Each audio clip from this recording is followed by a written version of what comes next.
correct tense কৰোঁতে যদি sentence এটাত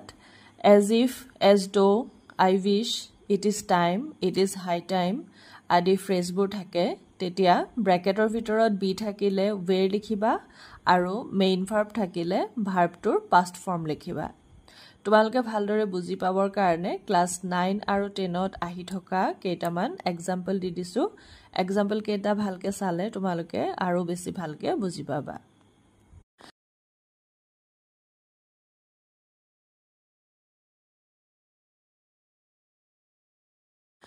কাৰেক্ট টেন্স কৰোঁতে যদি সেন্টেন্স এটাত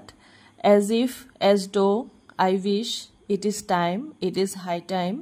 আদি ফ্ৰেজবোৰ থাকে তেতিয়া ব্ৰেকেটৰ ভিতৰত বি থাকিলে where লিখিবা আৰু মেইন ভাৰ্ব থাকিলে ভাৰ্বটোৰ past form লিখিবা তোমালোকে ভালদৰে বুজি পাবৰ কাৰণে ক্লাস 9 আৰু 10 ত আহি থকা কেইটামান এক্সাম্পল দি দিছো এক্সাম্পল কেইটা ভালকে চালে তোমালোকে আৰু বেছি ভালকে বুজি পাবা